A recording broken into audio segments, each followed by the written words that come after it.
The Bible is filled with promises. Promises for me and promises for you.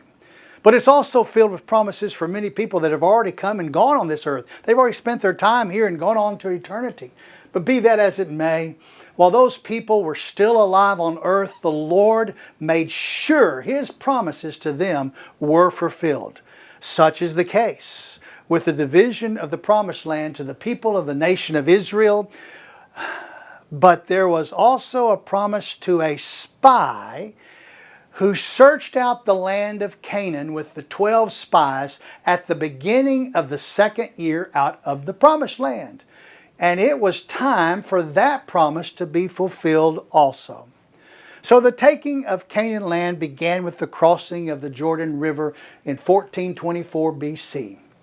40 years later, or 40 years after leaving Egypt. That's when it took place.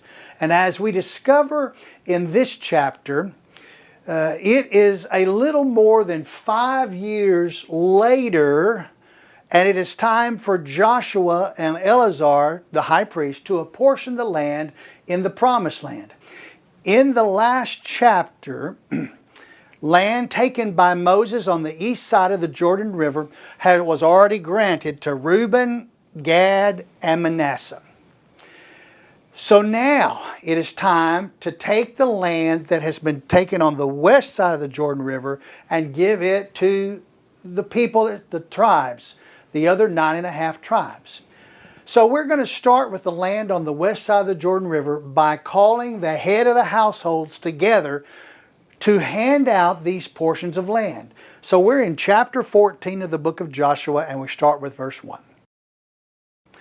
Now there are the territories which the sons of Israel inherited in the land of Canaan, which Eleazar the priest and Joshua the son of Nun and the heads of the households of the tribes of the sons of Israel apportioned to them for an inheritance, by the lot of their inheritance, as the Lord commanded through Moses, for the 9 tribes and half tribe. So 2.5 tribes already had their land on the other side of the Jordan River on the east side. 9.5 tribes remained to receive their land on the west side of the Jordan River. So the Lord gave the assignment by lot to the tribes back in Numbers chapter 26 verse 55, chapter 33 verse 54, and chapter 34 verse 13 back in Numbers. That's how we know about the lots. So to be thorough, the writer here in Joshua repeats the gifts of the inheritance to the 2.5 tribes on the eastern side of the Jordan River. We've already heard about this twice now. We hear about it again. Remember, the Hebrew writers tend to tell a story, go on, come back and tell more, give more detail, come back and tell more, give more details, so that you have more details each time you come past it. Verse 3 is just that. For Moses had given the inheritance of the 2 tribes and the half tribe beyond the Jordan, but he did not give an inheritance to the Levites among them. That's where we left off in the last lesson, because the Lord was their inheritance.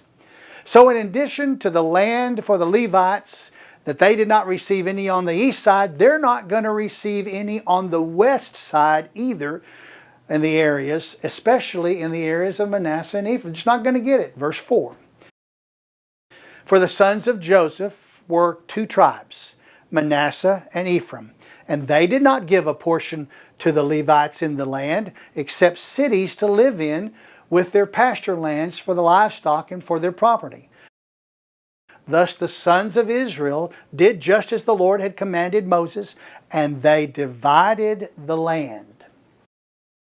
Cities will be granted as donations to these Levites on both the east side and the west side.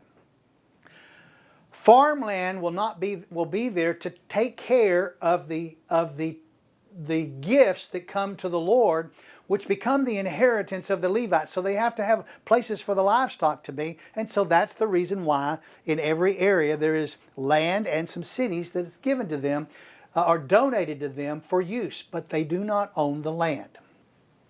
Okay, so once that's been done, it was time to begin dividing up the land on that and they're back at that main camp at Gilgal, And there's time to start dividing the land.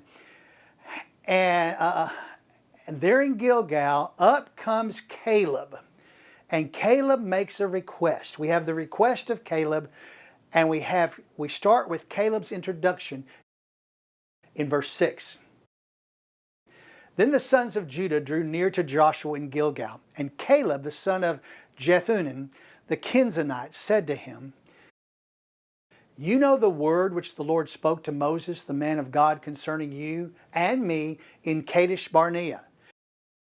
You see, Joshua was one of the spies of the 12 spies, and so was Caleb. He was one of the 12 spies. So to set the scene here, the time of the division of the land for the west side, they're on that west side of the Jordan River. They're at Gilgal, and they've conquered the land, most of it, and it's for that reason that the leaders in Joshua have drawn together the heads of all the 12 tribes, and they're going to divide the land. And Caleb, who is a descendant of the tribe of Judah, who is in the lineage of Jacob's son Judah to Caleb, and that lineage, if you want to know what it was Judah, then Pharez, then Herzon, then Kenaz, then Jehunnan, and then Caleb. That's the lineage. So Caleb mentions the promise that Moses made to Caleb when he and Joshua had come back to Kadesh Barnea more than 40 years before this time is happening. It's in the second year after leaving Egypt, and Caleb will include the promise in his story that we will see next here in verse 7, Caleb's story. I was 40 years old when Moses, the servant of the Lord, sent me from Kadesh Barnea to spy out the land, and I brought word back to him as it was in my heart. Nevertheless, my brethren who went up with me made the heart of the people melt with fear, but I followed the Lord my God fully.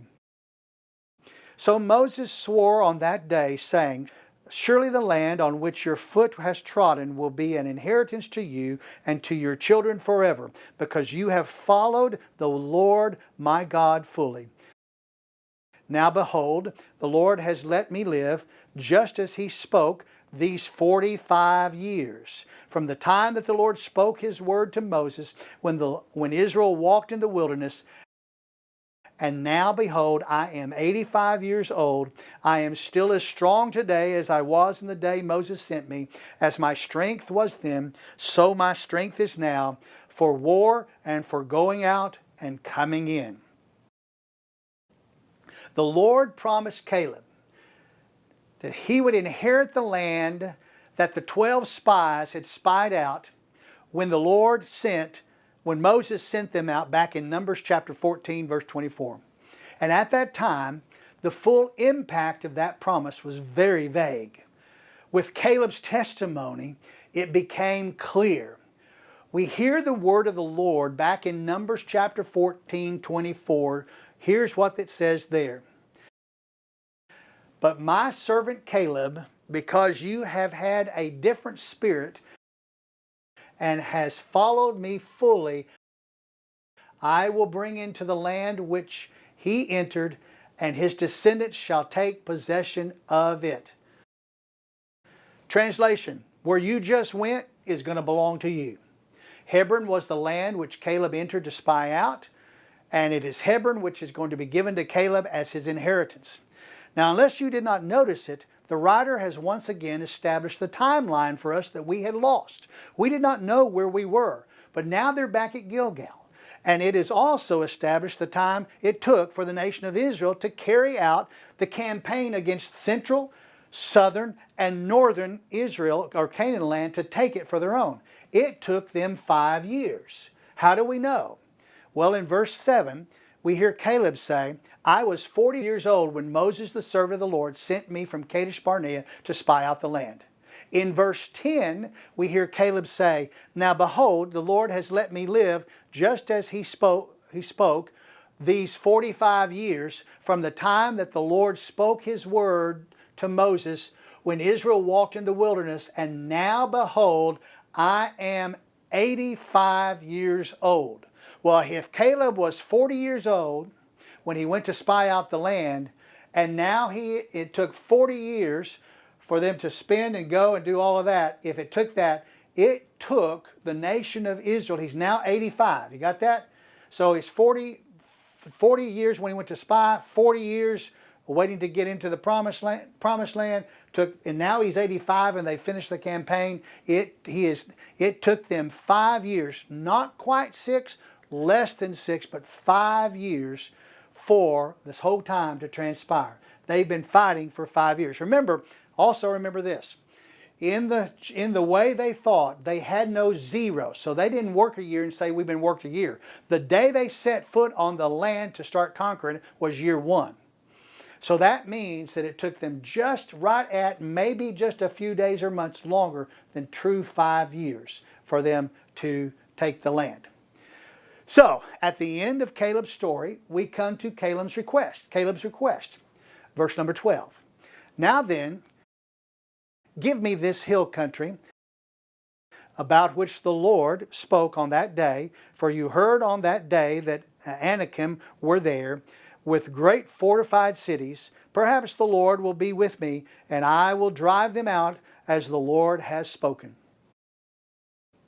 The Anakim have already been killed by the nation around, but not in the city of Hebron, but all around. They've been killed, okay? Already, that happened in chapter 11, verse 21 through 22. So Caleb's purpose in mentioning the Lord's promise is simply to identify with surety the city with which he wanted to take. So the decision was made for the gift to go to Caleb, the town of Hebron. So Joshua blessed him and gave him Hebron to Caleb, the son of Jehohanan, for an inheritance. Therefore, Hebron became the inheritance of Caleb, the son of Jehohanan, the Kenizzite, until this day, because he followed the Lord God of Israel fully. So Hebron means alliance. Now the name was originally attached to the valley of Hebron. They call it the Valley of Alliance. That's what it was called back in the Canaanite language. The main name of the valley now is the Valley of Eshcol, because it runs right by Eshcol, which is a major city that is there. According to Numbers chapter 13, verse 22, the city of Hebron was established 7 years before the city of Zoan was established in Egypt. You find that over in Genesis chapter 23, verse 2. Hebron was originally divided into 4 sections, with each group living in alliance with the others, and that's the reason it means alliance. There were 4 different groups of folks that were living there. One of them was the Anakim. Now our writer tells us that Kiriath Arba, that was the former name of the city of Hebron in verse 15. Now the name of Hebron was formerly Kiriath Arba, for Arba was the greatest man among the Anakim. Then the land had rest from war. We have mentioned Hebron many times in this study. In Genesis chapter 35, verse 17, we find the name attached to it, and the name is attached with the name Mamre. As the oaks of Mamre, where Abraham bought a cave as a burial tomb for Sarah. He would be buried there along with Isaac and along with Rebekah, along with Jacob. We find that in Genesis chapter 23, verses 2 through 20. He purchased the cave from Ephron the Hittite. Kiriath means the city of. Arba is the name of the father of the Anakim. And it was his city because he had conquered it. So it was the city of Arba, which means Kiriath Arba. Therefore, it was the city of Arba, even though it has been called Hebron in all the places of Genesis and Joshua until the town is given to Caleb. And when the town is given to Caleb, the name of the town of Kiriath Arba is changed to Hebron. Caleb is the one who changes the name. I can show that to you in many places in the book of Genesis, because as Moses is writing that, he is updating the names so we will know where they are into the Hebrew names instead of to the Canaanite names. Now with the gift of the vicinity of Hebron given to Caleb, Joshua and Eleazar could continue with the division of the promised land and the tribal areas assigned to Judah. But before I proceed with that, I want to interject a thought here. 45 years before, Moses had promised Caleb that he would inherit that area that he spied out that we know as Hebron. Caleb was of the tribe of Judah. Therefore, because Caleb's gift was fulfilled, it forced Joshua and Eleazar to carve Judah's land around Caleb. Thus the lot, when they were picking it out, fell to Judah. Now what was a lot? The word means literally a pebble. In this case, 10 pebbles would be used. 9 pebbles for the 9 tribes and a pebble for the half tribe of Manasseh. Each pebble would have a name put on it or a mark for a tribe. They would be put into a bag or into a jar, and the leader would select a pebble for the next division, and the Jews expected the Lord to control the drawing of each pebble from the bag of the jar in order of His divine will. And as such, Judah's pebble must have been drawn first. The Lord had done it. In the Lord's will, Caleb's Hebron fell within the gift of the first lot of Judah. And so the writer gives outlines of the borders of Judah in 4 directions: south, east, west, and north. And we begin with the southern border of Judah in chapter number 15, verse 1. Now the lot for the tribe of the sons of Judah, according to their families, reached the border of Edom, southward to the wilderness of Zin at the extreme south. Their south border was from the lower end of the Salt Sea, from the bay that turns to the south. Then it proceeded southward to the ascent of Akerebim and continued to Zin. Then went up to the south of Kadesh Barnea and continued to Hezron, and went up to Adar and turned about at Karka.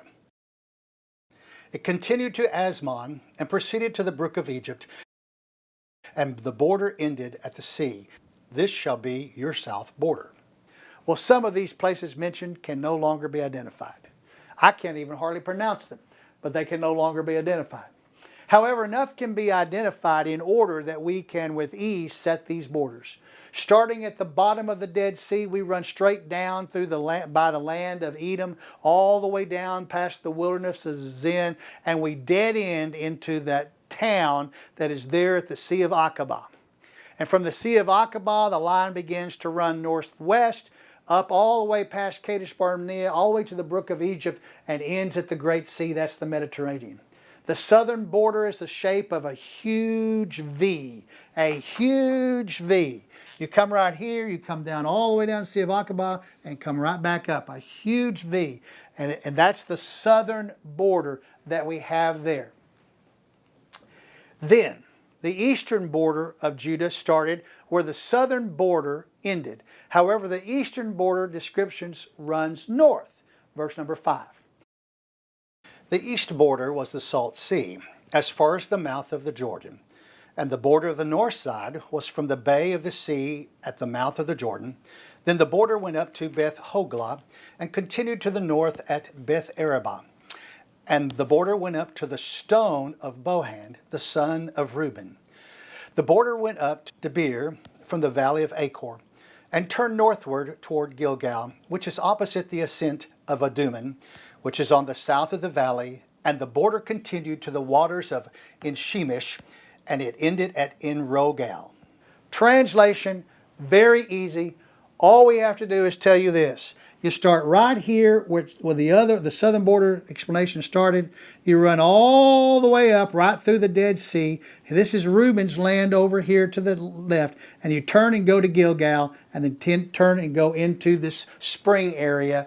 It's called today in Rogal, it's called the Fountain of the Virgins. It is associated with the Gihon Springs, which it is the source of the water that goes all the way down and feeds the pool of Siloam that is in Jerusalem today and was in the day of Hezekiah. Then the writer gives direction to the northern border of Judah in verse 8. Then the border went up of the valley of Ben Hinnom to the slope of the Jebusite on the south.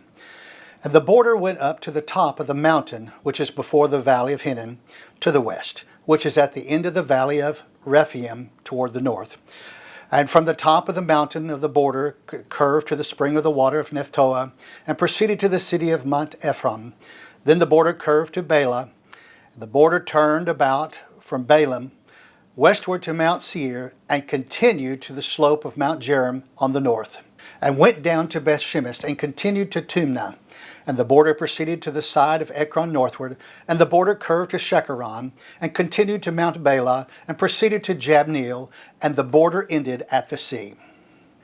Well, here we go with this. Let's just shorten this so that you understand what happened. We start exactly where we're talking about, okay? From Engral Springs, the northern border of Judah runs west through the valley. You start right here where let me give me a different color here so that we can see it. A different color. It starts right here at that springs. It runs up through some mountains and all of that, comes over right about, and it's going to end right here at the Great Sea or the Mediterranean Sea. That's what all that was about. Some of those places we have no idea where they are, but one thing we do know where is, when it mentioned at the last, it mentioned Ekron at the last. We know exactly where Ekron is. That is the top and the northern border. We know where that spring is, the Fountain of the Virgin. We know where it is right there. So that's the northern border. Some of these other places just going up and down through the valleys and through the mountains, places we can't even see or find anymore. Now, the western border of Judah is very easy. It's extremely easy. We see it in verse number 12. The western border at the Great Sea, even its coastline. This is the border around the sons of Judah according to their families. Well, here we have it again. This is an easy one. We start right here where we left off, and we come down to right here. This, by the way, is the river, Egypt River, the Wadi Egypt is right there that follows this line. So we have got, this is called the land of Judah. It's right there. That is his inheritance. Now we're going to find out something's going to happen, though. Some of this land is going to be split up to Simeon later on. But right now, we've got that as the land of Judah. So, after explaining the borders of Judah's allotment, the writer circles back around to specify Caleb's borders in Judah's territory. Remember, I've told you we circle. We keep circling around. Caleb's receipt of the gift of the land was covered back in chapter 14, verse 6 through 15. But now here's his second pass in the story. You find the same formula all the way through the Old Testament and the New Testament too, especially over in Romans, where he tells you something, comes back and tells you a little more, comes back and tells you a little more. Same happening on all the writings that are in the Bible. It is very common for this to happen. So in our second pass through Caleb's story, we come to verse number 13. Now, he gave to Caleb, the son of Junahim, a portion among the sons of Judah, according to the command of the Lord to Joshua, namely Kiriath Arba, Arbar being the father of Anak. Well, there we have it. It's the same information as the previous. So we saw that in chapter 14. This time the writer will speak about Caleb's part in capturing Hebron that happened just a few months before, verse number 14. Caleb drove out from there the three sons of Anak, Shishai, Ahimid, and Tamai, the children of Anak. So back in chapter 11, we learned the following about the attack on Anakim. Back in chapter 11, verse 21.